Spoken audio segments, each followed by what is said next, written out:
ओम नमः सिद्धेभ्यः। ओम नमः सिद्धेभ्यः। ओम नमः सिद्धेभ्यः। मंगलमय मंगल करन वीतराग विज्ञान नमो तार जाते भय अरहंतादि महान करि मंगल करहु महा ग्रंथ करन के काज जाते मिले समाज सब पावे निज पर इस भव तरु का मूल जानौ मिथ्या भाव ताको कर निर्मूल अब हरिये मोक्ष उपाय मानस शांत हो जिनके गुणों के गान में वे वर्धमान महान जिन विचरे हमारे। मोक्ष मार्ग प्रकाशक 7वां अधिकार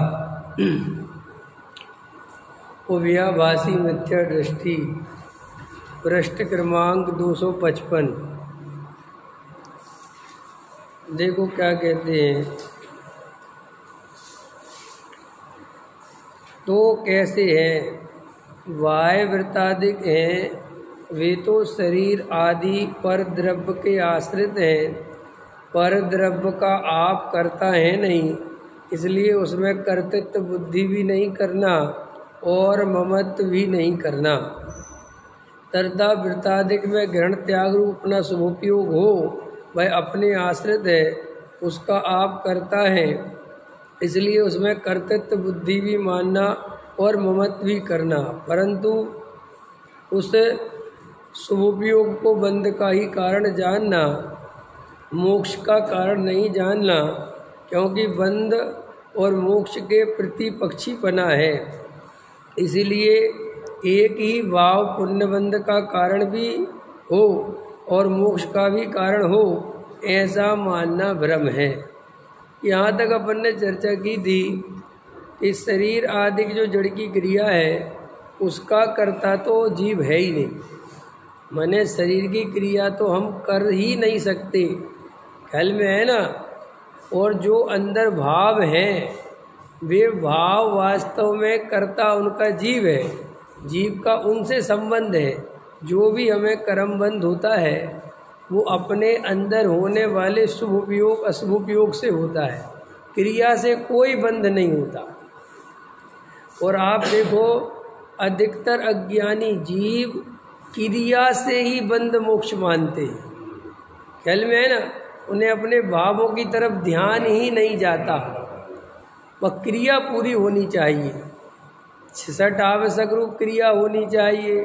कोई अज्ञानी मुनि बन गया है तो वो 28 मूल गुण पालता रहता है, अंदर परिणाम कुछ भी चलते रहते हैं।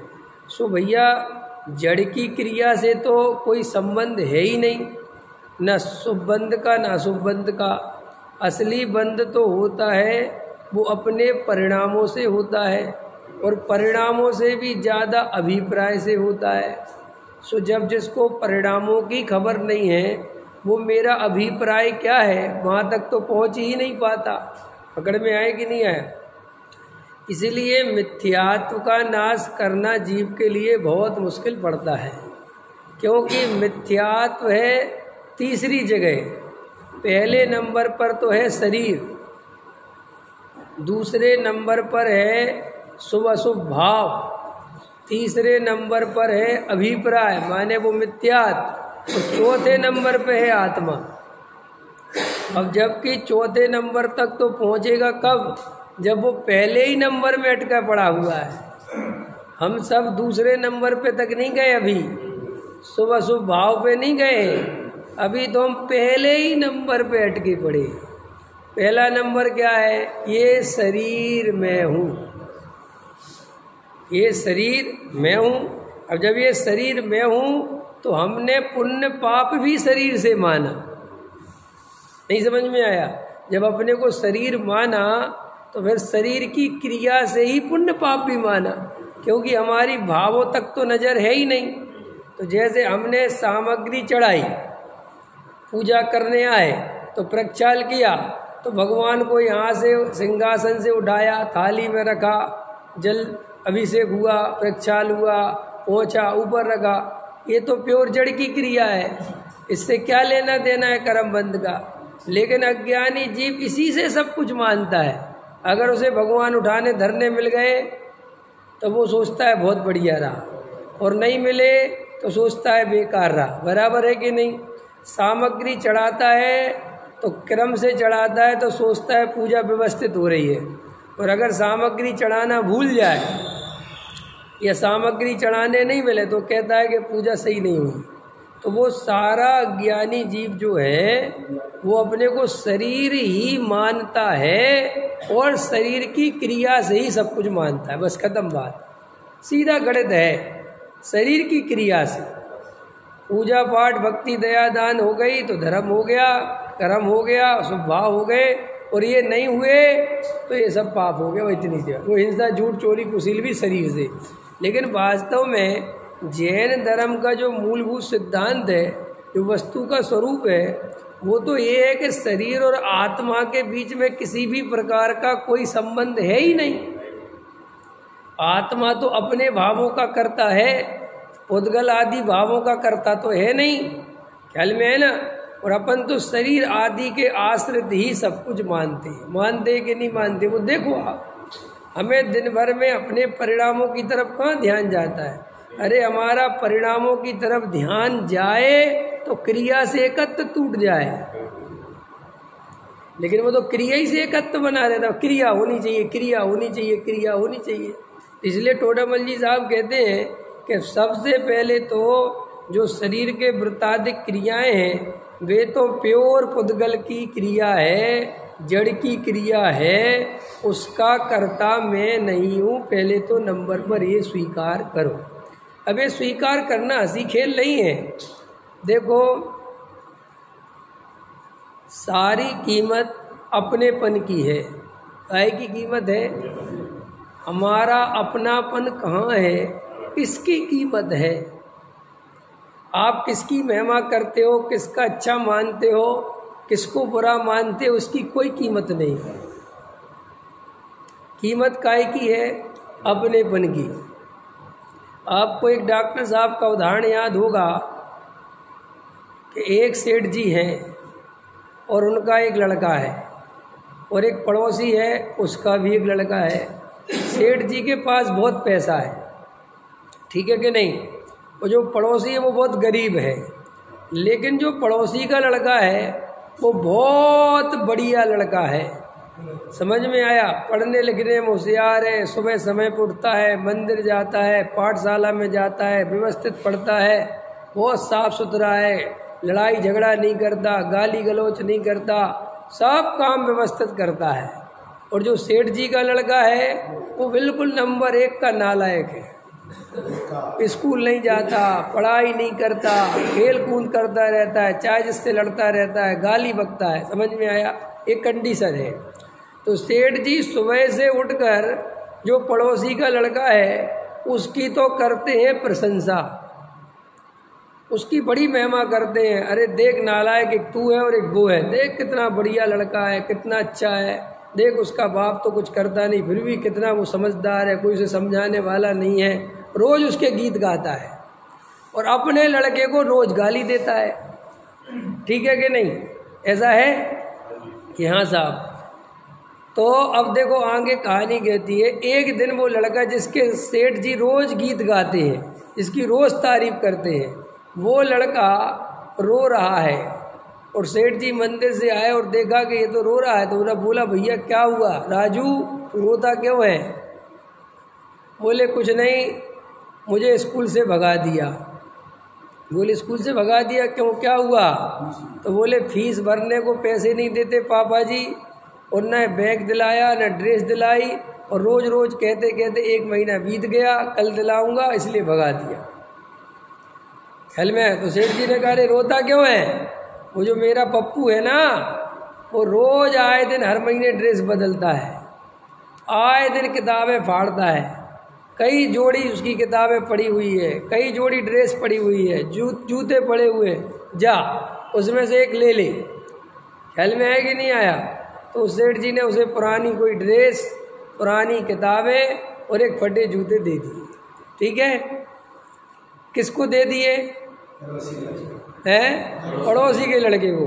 किस लड़के को? जिसकी रोज सुबह उठ के दिन भर तारीफ करते हैं, उसको दे दिए। और नई ड्रेस, नए कपड़े, नए जूते किसको दिलाते हैं?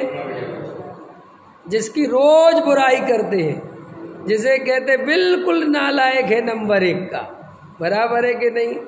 अब प्रश्न है कि सेठ जी अच्छा किसे मानते, अपने बेटे को या पड़ोसी के बेटे को? नहीं, अपने बेटे को तो रोज गाली देते हैं ना ना ना। अभी उसमें रहस्य है, अच्छा किसे मानते। अगर मैं उनसे पूछूं कि इन दोनों लड़कों में से अच्छा कौन सा है, तो वो कहते राजू बहुत अच्छा है। ठीक है, अब प्रश्न है, जब अच्छा उसे मानते हैं और उसकी तारीफ करते हैं, तो उसे एक नई ड्रेस नहीं दिलाई, उसे कहा इस नालायक की जो पड़ी हो वो पहन लो, वो तुरंत दे दी। तो आकर ये अरविंद जी प्रश्न है कि ऐसा कैसे हो सकता है कि जिसे तारीफ हो रही है उसे पुरानी ड्रेस, और जो बढ़ता लगता है उसे नई ड्रेस? तो ये काहे का खेल है? ये सारा खेल है। और सुनो, इतना ही नहीं है, सेठ जी जब भी अपनी संपत्ति देंगे, सारी संपत्ति उसी नालायक बेटे को देंगे, जबकि ये जानते हैं कि ये बेटा कोई काम का नहीं है। कोई ये भी कह दे कि आपके बेटे के लक्षण बिल्कुल ठीक नहीं है, शराब भी पीता है, सब बर्बाद कर देगा, तो भी कहते कर देगा तो कर देगा, लेकिन मैं किसी दूसरे को तो नहीं दे सकता।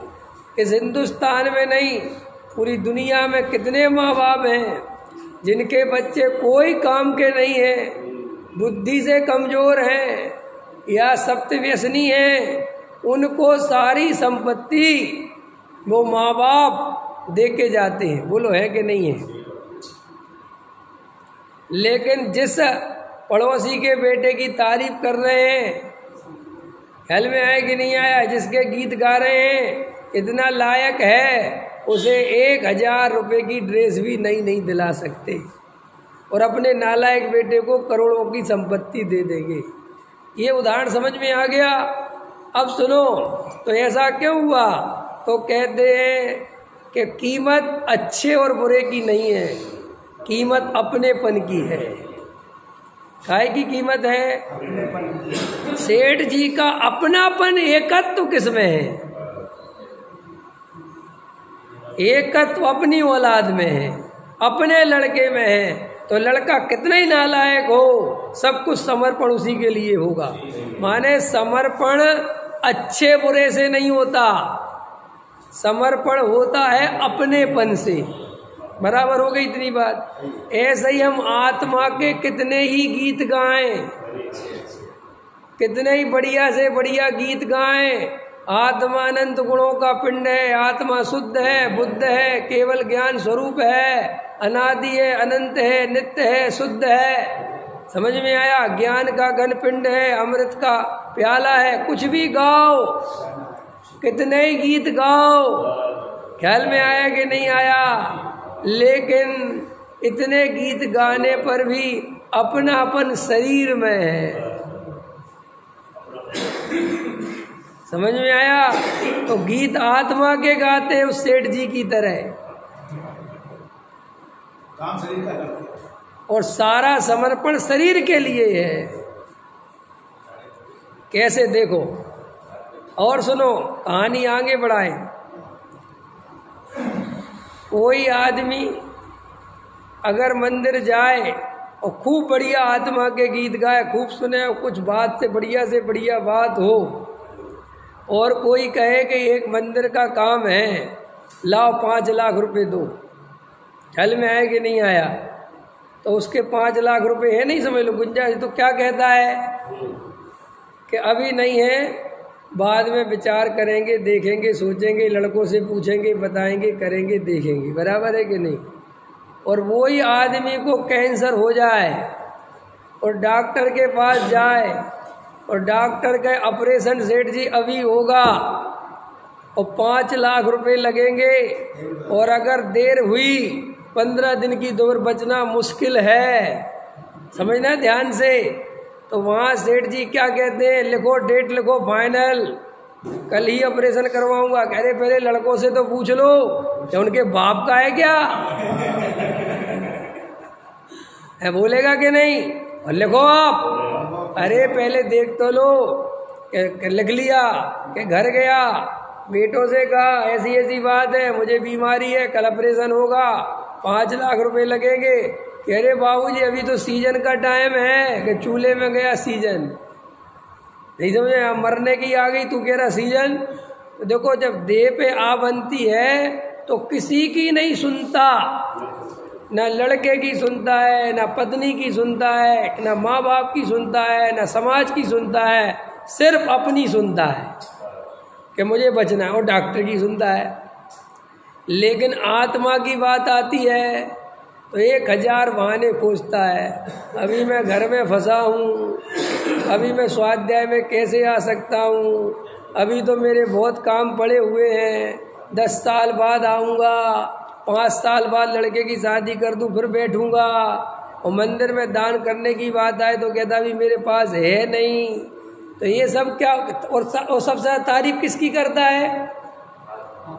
आत्मा की, मंदिर की, देव की, ऐसी ऐसी बातें करता है। देव शास्त्र गुरु के लिए तो मैं अपनी चमड़ी बिछा दूं ना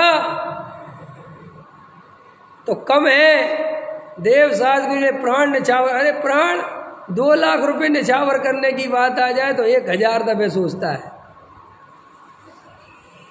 तो फिर क्या है कि ये सिर्फ कोरी बातें हैं, अपनापन तो शरीर में है, और जब तक शरीर में अपनापन रहेगा, संयोगों में अपनापन रहे। कीमत काहे की है? अपनेपन की। हमारे बेटे में, हमारी पत्नी में, हमारे बच्चों में हमारा अपनापन है तो हम रात और दिन उनके लिए समर्पण भाव से लगते हैं। अगर हमारे बेटे को कोई बीमारी हो जाए, बोलो, तो तुम कितना सोचोगे पैसे के बारे में? सोचोगे अरे भाई साहब घर बिक जाए तो बिक जाए, बच्चे को बचा लो। ये क्या कहलाता है? ये कहलाता है अपनापन। तो हम अनादि काल से क्या गलती करते हैं कि आत्मा में अपनापन तो करते नहीं, शरीर में रखते हैं अपनापन, संयोगों में रखते हैं अपनापन, और गीत गाते हैं आत्मा की। गाते हैं कि नहीं? है सरोज बोल, सुधारा हो न सीरी, सब स्वार्थ के हैं वीरी, है जहाँ दे अपनी नहीं तहाँ ना अपना, सब बोलते हैं, लेकिन वास्तव में अपनापन कहाँ रहता है? ये अपनापन इसी देह में रहता है। इसलिए देह में जरा सी कोई बीमारी आए तो उसका चिंतन चलता है, सावधानी सोचता है, डॉक्टर के बारे में सोचता है, विचार करता है बीमारी कैसे मिटेगी, मैंने क्या खाया, किसके कारण हुई, मैंने क्या पिया, सब सोचता है, क्योंकि इस शरीर में अपनत्व है। लेकिन आत्मा के बारे में मंदिर में 1 घंटा प्रवचन सुनता है तब भी नहीं सोचता, तब भी सुनते तो हैं, सोचता संयोगों के बारे में। अरविंद जी पूछते हैं ना कि लगे तो हैं, लगे तो हैं, अपनेपन से नहीं लगे। नहीं समझ में आया? अभी हुआ ना कार्यक्रम, क्या हुआ था अभी, शिविर हुआ था बच्चों का, यमुना क्रीड़ा स्थल पे समापन हुआ था ना। हाँ, 800,000 बच्चे, कैसे समर्पण भाव से लगता है, लगे थे कि नहीं? गर्मी में रात हो कैसे लगे हल में, तो ऐसा आत्मा में क्यों नहीं लगता? विचार बताओ, तुम्हें इतनी चिंता पर की है, उनके संस्कारों की चिंता है, तुमने ना गर्मी देखी ना सुबह देखी, गाड़ी है लगे रहे सब, ऐसा रस, और आत्मा का रस कभी नहीं आता है ऐसा। क्योंकि सब जगह पर द्रव्य में अपनापन है। विचार करो, अरे हम धर्म के नाम पर भी आत्मा को टाइम नहीं देते, हम धर्म के नाम पर भी पर द्रव्य में ही टाइम लगाते हैं। कुल लगाते कि नहीं लगाते है? क्यों? ये जीव को पूरे टाइम पर द्रव्य में रत रहता है, तो वहाँ कुछ ना कुछ काम चाहिए। आत्मा में रुचि नहीं है, आत्मा में अपनापन नहीं है, तो आत्मा के विचार में मन नहीं लगता। पर द्रव्य की, संयोग की, मान कसाई की, प्रभावना की, इन सब की रुचि है, नाम की रुचि है, तो लगा रहता है, लगा रहता है, लगा रहता है। आपको क्या लगता है पता? अपने को क्या लगता है कि हम ये जो करते हैं ना, ये बच्चों के लिए, उन सब के लिए करते हैं, लगता है ना ऐसा? इस सब मान कसाई के लिए करते हैं कि कैसे पता चले कि तुमने सब लगे रहे हो तुम 8 दिन और तुम्हें स्टेज पे नहीं बुलाया जाए, तुम्हारा नाम भी ना लिया जाए, तुम्हें माला भी नहीं पहनाई जाए, गारंटी से तुम अगली कमेटी से कहोगे मैं शिविर लगा लेना, मैं नहीं आऊँगा। तो भैया तुमने तो अच्छे काम के लिए लगाया था ना, काम तो बढ़िया हुआ, अब तुम्हें नहीं बुलाया तो क्या फर्क पड़ गया? कि असली तो उसी के लिए तो लगे थे हम, कि हमें 2 शब्द हमारे बारे में बोले जाएंगे। आपको नहीं पता ये जो बाहरी प्रभावना है, ये अधिकतर जीव मान कसाय के वशीभूत होकर करता है। अधिकतर ख्याल में ना, कोई बिरला ही जीव होता है, वो बिरला सम्यक दृष्टि ही होता है, सीधी सी बात।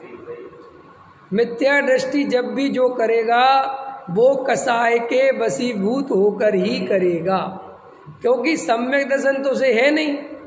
तो जब सम्यक दर्शन नहीं है, अपनी आत्मा की खबर नहीं है, तो वो जो कुछ भी करेगा वो कसाय के लिए करेगा, सीधी सी गलत है। वो अलग बात है कि कसाय की पूर्ति करने के तरीके अलग अलग होते हैं, होते हैं कि नहीं होते हैं? देखो, एक आदमी पैसा दे के कसाय की पूर्ति करता है, 10 लाख रुपए दे दिए, तुम उसको माला, मंच माला पे बुलाओगे कि नहीं बुलाओगे? क्योंकि 10 लाख रुपए दिए।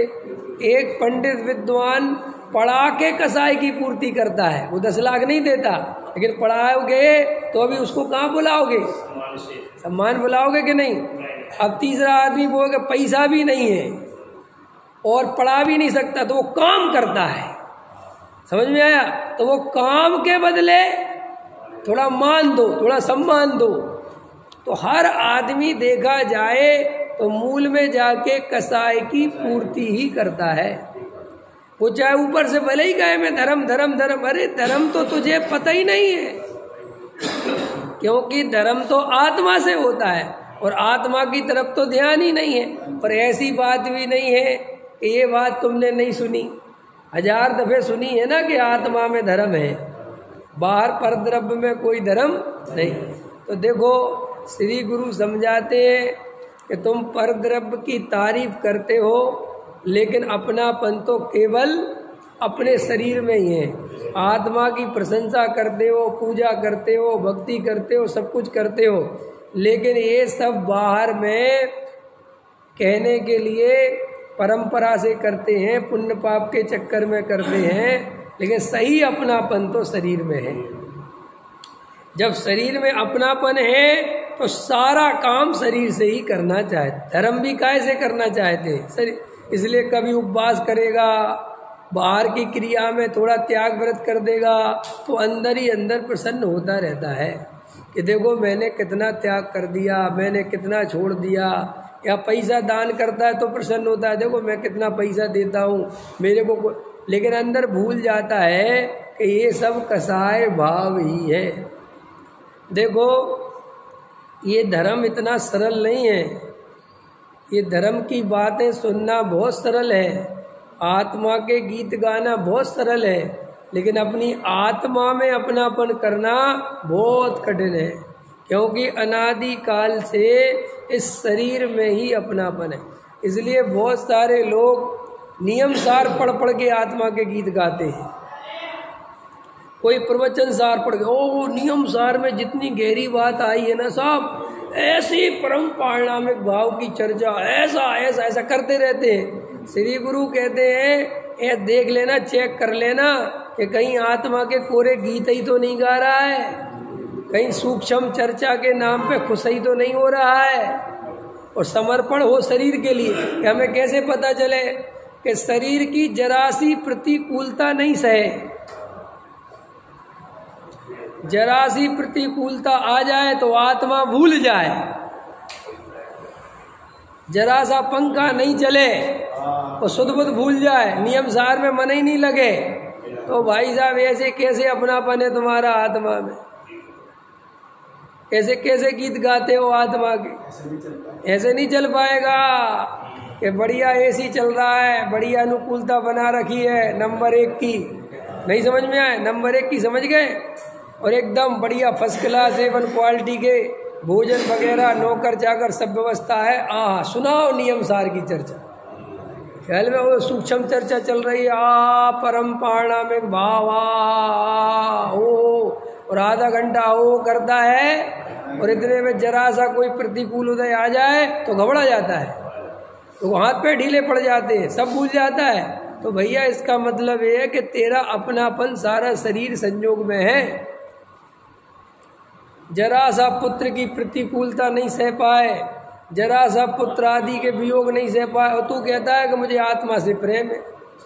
तो ये इसका मतलब ये है कि भोग करता है पुण्य के उदय का, ध्यान से सुनो ये बात, भोग करता है पुण्य के उदय का, आनंद लेता है पुण्य के उदय का, और बातें करता है आत्मा की। बहुत कठिन बोल रहा हूं मैं, बुरा भी लग जाता है बहुत सारे लोगों को, लेकिन मैं बुरा लगने की चिंता नहीं करता। मैं सिर्फ ये बताना चाहता हूं कि भ्रम मत पाल लेना, आत्मा इतनी आसानी से नहीं मिल जाता है जो तुम सोच रहे हो कि बस मस्त खाओ पियो और आत्मा के गीत गाओ गाओ, ऐसे नहीं होता है। तो क्या करें, खाना पीना छोड़ दे? खाने पीने की छोड़ने की बात कहाँ कही? बात ये है कि तुम अंदर चेक करो कि तुम भोग किसका कर रहे हो। कि हमें कैसे पता चले? कैसे पता चले कि रोज आत्मा की बात सुनता है, आत्मा के गीत गाता है, और जरा सा समाज ने सम्मान नहीं दिया, जरा सी मान कसाय का पोषण नहीं हुआ तो आग बबूला हो गए, बिल्कुल ना फिर स्वाध्याय में मन लग रहा, ना तत्व विचार में मन लग रहा। तो भैया फिर ऐसे कैसा कर रहे हो कि जरा सा भी कसाय का उदय तुम पे सहा नहीं जाता और आग बबूला हो जाते हो। जरा सी रोटी नहीं मिली तो बिल्कुल पगला गए बिल्कुल।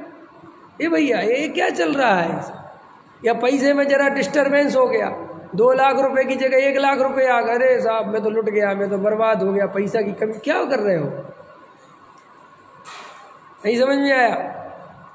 देखो, पैसे की चिंता भी सम्यक ज्ञान पूर्वक होनी चाहिए। सम्यक ज्ञान पूर्वक समझते हो? अब जैसे राजेश जी पैसे की चिंता करें तो ये अनीति है। क्यों अनीति है? कि अब इतनी उम्र में अब किसके लिए इतनी चिंता करना पड़े? बच्चों की शादी हो गई, सब अपने अपने कमा रहे, करे, बात खत्म हो गई। अब तो विकल्प ही नहीं करेंगे। क्यों? कि भाई जब तक हमारी भूमिका थी उस विकल्प की तो कर रहे थे, हमारी भूमिका बिल्कुल खत्म हो गई। अब हम क्यों? तब तो कहते थे ना मजबूरी में कर रहा हूँ। पैसा काय में कमा रहे थे जैन साहब? मजबूरी समझ गए ना, कि भाई भूमिका थी, बच्चे थे, छोटे थे। अब तो भूमिका खत्म हो गई, क्या हो गए? और अभी भी अगर उसी की चिंता सताए और आत्मा के गीत गाए तो वे व्यर्थ हो गए कि नहीं हो गए? नहीं समझ में आया? पकड़ में आ रहा कि नहीं आ रहा? क्या ले, ऐसे तो फिर जिंदगी बिता लो, फांसी लगा लो गले में। बच्चों के बच्चे क्या, उनके ही बच्चे देख लो। आत्म कल्याण करने की चिंता ही नहीं, इसका मतलब आत्मा की तरफ ध्यान नहीं, इसका मतलब। नहीं समझ में आया? भैया अगर जी अपन ने आत्मा की बात समझी है तो हमारी जो भूमिका है उसके अनुसार हमारे धीरे धीरे विकल्पों का समन होना चाहिए, खत्म होने चाहिए। ऐसा नहीं है कि हम 20 साल पहले जो चिंता करते थे, जैसे विकल्पों में लगे थे, अब भी लगे हैं। तो इसका मतलब आत्मा की तरफ तुम्हारी रुचि नहीं जगी है। क्यों? जैसे आत्मा की सच्ची रुचि होती है उसको तो बार बार अपना स्वरूप दिखता है, वो तो बार बार सोचता है कि कब ये ताम झाम छूटे, अपनी निर्वृत्ति रहे।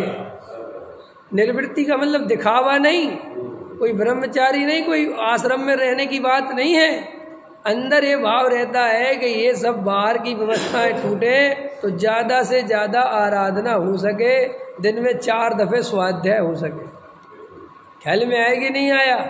और अभी देखो वहाँ गए थे ना सोनगढ़ में, भाई साहब हम लोग कितने ही कुछ भी कहें, कितने ही हल्ला मचाते रहे उत्तर भारत वाले, लेकिन जो तत्व कोई रुचि उन लोगों को है और वो जितनी गहराई से सुनते हैं हम नहीं सुन सकते। वहाँ 3 दफ़े गुरुदेव का प्रवचन चलता है सोनगढ़ में, और बेचारे वहाँ पे कोई पंखा वंखा नहीं है कुछ भी। हाँ, सब अपने अंदर कोई एक पंख ऐसे बैठे रहते हैं, अपना इतने अलर्ट होके बैठे रहते हैं, और एक एक इतनी सी आवाज़ नहीं आ सकती, गुरुदेव का एक वाक्य मिस नहीं हो सकता। इधर उधर चंचलता नहीं दिखाते, बिल्कुल भी, बिल्कुल चंचलता नहीं दिखाते। और अगर आप बोलोगे तो आपसे इशारे से कहते हैं कि प्लीज चुप रहो या आप जाओ यहाँ से, समझो, बिल्कुल सुनते रहेंगे शांति से। वहाँ पे मैंने बहुत सारे लोग देखे कि भाई भोजन आदि में भी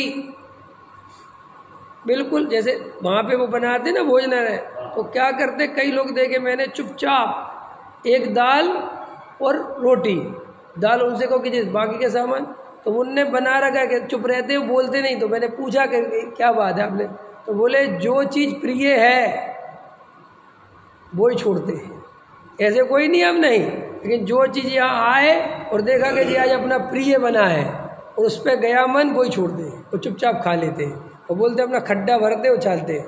सुबह 5 बजे से लगते हैं स्वाध्याय करने, 8-8 घंटे स्वाध्याय करते हैं वहाँ के लोग।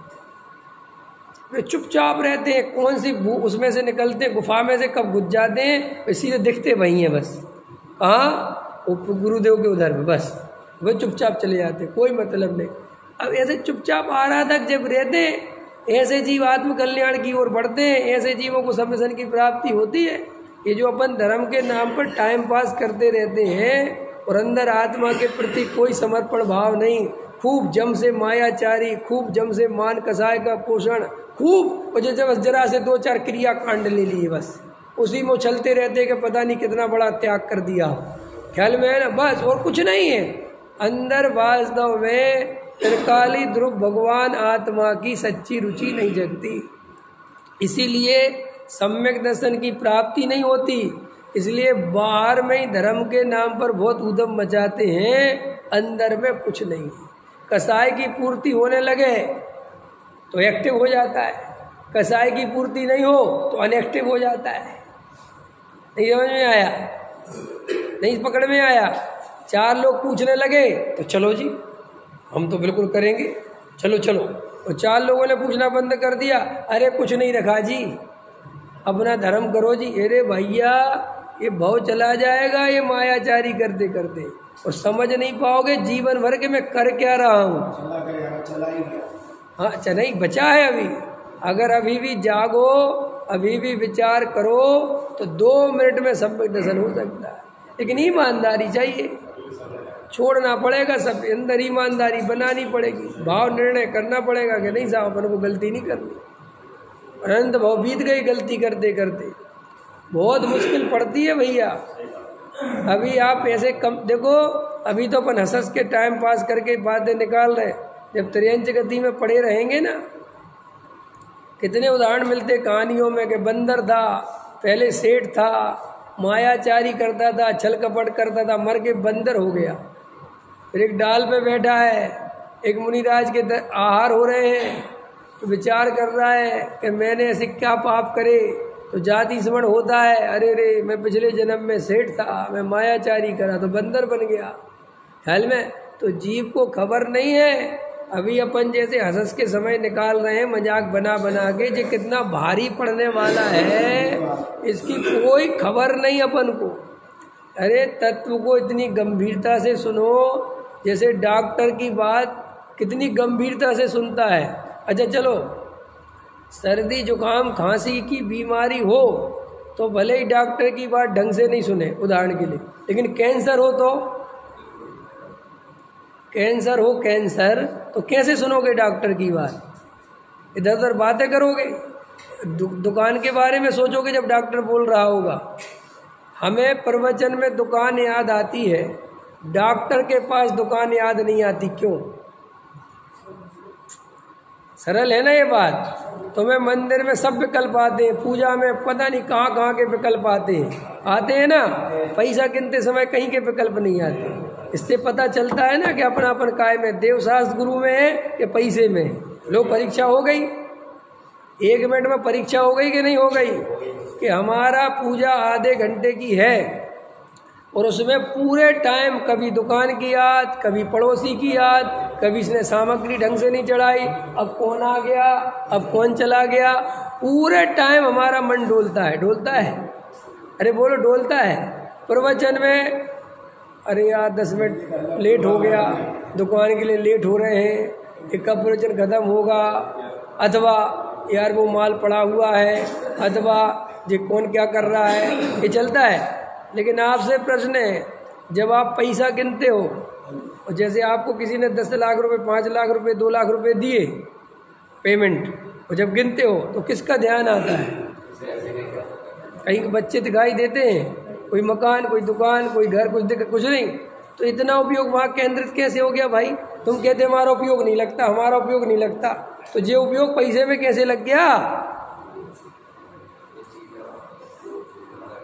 है? अरे सीधी सी बात है, जहाँ नफा नुकसान दिखे, नहीं समझे? देखो उदाहरण देता हूँ, 10 के नोट को जितनी स्पीड से गिनता है उतनी स्पीड से 100 के नोट को नहीं गिनता। 100 के नोट को जितनी स्पीड से गिनता है 500 के नोट को वैसे नहीं गिनता। 500 के नोट को जैसे गिनता है वैसे 2000 के नोट को नहीं गिनता।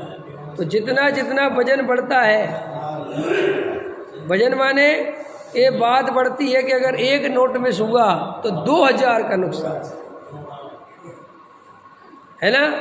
तो देखो कितना अंदर चेंज आ जाता है, सावधानी आ जाती, आती कि नहीं आती। चलो उल्टा करो, नोट गिने, किसी से पेमेंट लियो और 99 आवे, कितने आवे तो दोबारा गिनेगा कि नहीं? बोलो गिनेगा कि नहीं? अगर वो सामने वाला कह दे कि मेरे 100 हैं गिने हुए, 100 ही हैं, और ये गिने तो 99, तो उसकी नहीं मानता, कहता भाई साहब आपकी गलती होगी, 99 आ रहे हैं। वो कहता फिर से गिनो, फिर से गिनता है और फिर 99 आवे, बराबर में आया तो वो गिनता है, फिर ये गिनता है। देखो कितनी परीक्षा करता है, क्योंकि वो भी आसानी से निकाल के नहीं देता। कौन? जो दे रहा है वो कहता है यार मैंने तो 100 गिने थे। तो वहाँ इतनी सावधानी कैसे आ गई? और शास्त्रों में क्या करता है, किसी की भी सुनता है, कुछ भी सुनता है, कुछ भी पढ़ता है, कोई भी सुनाता है, सुनता रहता है। परीक्षा क्यों नहीं करता? क्योंकि परीक्षा तो वहाँ करे जहाँ नफा नुकसान लगे, यहाँ तो कुछ लगता ही नहीं।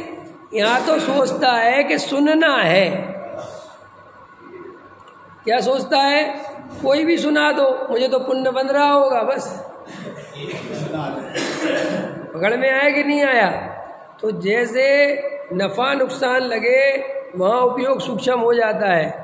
ऐसे ही आत्मा को नहीं जाना, आत्मानुभूति नहीं की, वेद ज्ञान नहीं किया, तो मेरा भव खत्म हो जाएगा, मेरा जीवन बर्बाद हो जाएगा, अनंत भव की श्रृंखला बढ़ जाएगी, न जाने कितने कष्ट मिलेंगे। ऐसा जीव को दिखाई दे और फिर आत्मा की तरफ ध्यान नहीं दे, ऐसा 3 काल में संभव नहीं है। तो साहब हमने ऐसा तो शास्त्र में पढ़ा है और हम ये मानते हैं कि आत्मा कभी मरता नहीं। अरे तू ये सब शब्दों से खेलता है, अंदर तो ये तन उपजत अपनी उपज जान, और तन नसत आपको नासवान। ये शरीर जब तक है सोई मैं हूँ, और ये शरीर नहीं रहेगा सो मैं भी नहीं रहूँगा। ऐसी मान्यता पूर्वक ही आत्मा की बातें करता, इसलिए शरीर को बचाने का पूरा प्रयास करता है कि नहीं करता है? करता है कि नहीं करता?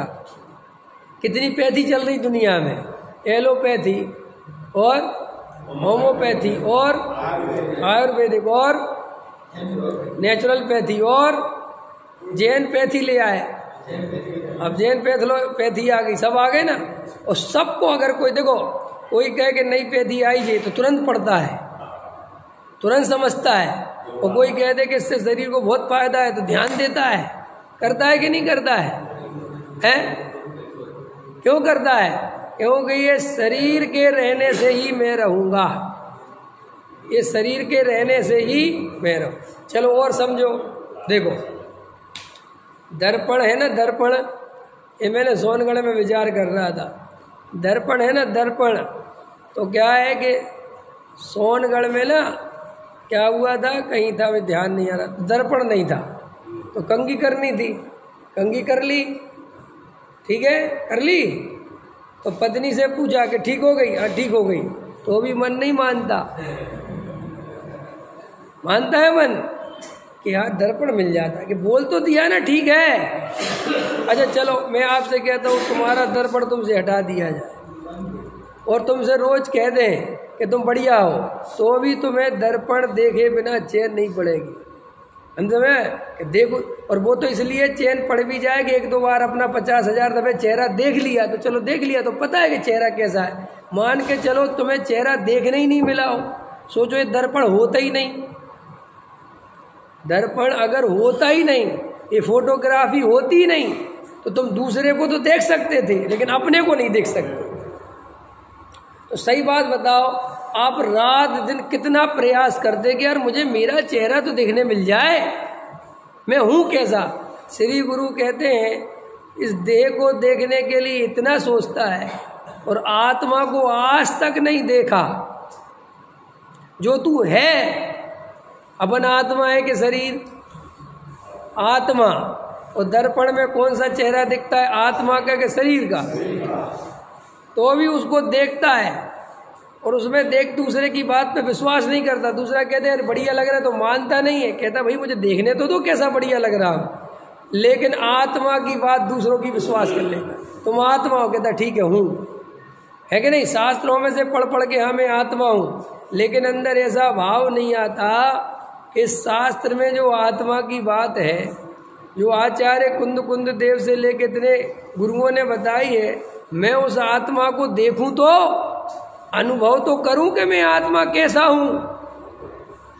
इस तरफ ध्यान नहीं जाता, समझ में? इस तरफ बिल्कुल ध्यान नहीं जाता। अरे ये श्री गुरु कहते हैं कि ये जो जिनेंद्र देव हैं ये उसी दर्पण के समान है, जो उस दर्पण में शरीर का रूप दिखता है और जिनेंद्र देव रूपी दर्पण में आत्मा का रूप दिखता है। लेकिन तू जिनेंद्र देव में भी प्रतिमा ही देखता है, वहां अपना रूप नहीं देखता। अनुभव प्रकाश है ना, उसमें क्या लिखा है कि देखो जिनेंद्र देव में और वो प्रतिमा में क्या समानता है कि जिनेंद्र देव परम वीतराग भाव मुद्रा को प्राप्त होने के कारण उनमें हलन चलन नहीं होता, उनके हाथ पैर नहीं हिलते, उनकी आंखें नहीं झपकती, ख्याल में है ना, उनके होंठ नहीं फटते, ऐसा कुछ नहीं होता ना जिनेंद्र देव में। तो जैसे जिनेंद्र देव की परम वीतरागी मुद्रा स्थिर है, तो मानो ये प्रतिमा भी बिल्कुल वैसे ही स्थिर है। जैसे उसके नख नहीं बढ़ते, सेक नहीं ये नहीं मिलते, बाल किसके? प्रतिमा के, उसके भगवान जी के, तो ऐसे इसके भी नहीं बढ़ते। तो वो कहते ये भगवान के समान ही है और इनके सामने खड़े होके ऐसा देखना कि जैसे ये भगवान है ऐसे ही मैं स्वयं भगवान हूँ। मैं भी ज्ञान स्वभावी जीव तत्व हूँ और मैं भी परम वीतराग भाव वाला हूँ। ऐसे दर्शन परम वीतराग भाव के करना और ऐसी एकाग्रता पूर्वक करना कि अन्यत्र कहीं किसी और चीज की याद ही नहीं आए। लेकिन अपने को तो बहुत याद आती है। क्यों आती है? क्योंकि अपने को आत्मा में अपनापन नहीं है। इसलिए अपन प्रतिमा में भी सोने की, चांदी की, पाषाण की, ये प्रतिमा बहुत सुंदर है, ये प्रतिमा कम सुंदर है, ये बड़ी है, ये छोटी है, क्योंकि अपने को शरीर से देखते हैं ना, तो उस प्रतिमा में भी उसकी आकृति, उसकी धातु ही देखते हैं। अगर आत्मा में अपनापन होता तो जैसे दर्पण में कोई दर्पण नहीं देखता, क्या देखता है? अपना मुख, अपना चेहरा देखता है, चाहे दर्पण छोटा हो चाहे बड़ा हो। इतना छोटा भी दर्पण हो तो उसमें भी चेहरा देखता है। और बड़ा हो तो उसमें भी चेहरा देखता है। ऐसे श्री गुरु कहते प्रतिमा छोटी हो, प्रतिमा बड़ी हो और बड़ी हो, सोने की हो, चांदी की हो, पाषाण की हो, तुम केवल उसमें वीतराग भाव देखना और अपने में अंदर वीतराग भाव देखना, यही असली दर्शन करने की विधि है। ठीक है ना। तो आज मुद्दे की बात क्या आई कि भाई आत्मा के गीत गाने से कोई फायदा नहीं है, आत्मा की प्रशंसा करने से कोई फायदा नहीं है, आत्मा में अपनापन करने से फायदा है। आत्मा रागी, द्वेषी, विकारी, क्रोधी, मानी, लोभी कैसा भी हो, मैं आत्मा हूं। क्रोध, मान, माया, लो मेरा नहीं, ज्ञान आदि मेरा है। कि ये कितना ही गाता रहे, लेकिन शरीर में यदि अपनापन है तो कुछ होने वाला नहीं है। अपनापन पहले काय में करो, जब अपनापन आत्मा में हो गया, समझना ध्यान से, तो आत्मा में अपनापन हुआ तो फिर आत्मा के लिए क्या नुकसानदायक है और क्या लाभदायक है, ये अपने आप समझ में आ जाएगा। फिर रागादि भाव का क्या होगा कि अपने आप रागादि के अभाव करेगा और वीतराग भाव की वृद्धि करेगा।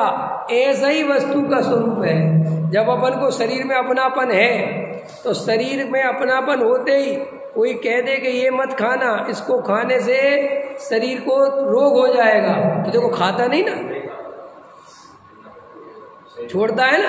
ये डायबिटीज वाले मरीज हैं, आखिर इतनी प्रिय शुगर मिठाई छोड़ दी ना, कि क्यों कि अगर खाओगे तो बेटा मर जाओगे। तो देखो शरीर के लिए शुगर छोड़ दी। तो जब अगर आत्मा में अपनापन होगा तो फिर ये भी दिखेगा कि अगर ये राग देश के परिणाम करूँगा, ये परद्रव्य में अपनापन करूँगा, तो मेरी आत्मा को अनंत कष्ट होगा। तो क्या करेगा, राग देश के परिणाम छूट जाएंगे। लेकिन अभी शरीर में अपनापन है तो शरीर का ध्यान रखता है और आत्मा में चाहे जितने कसाय भाव होते रहे उनकी पूर्ति करता रहता है, खुश रहता है। गहराई से विचार करो।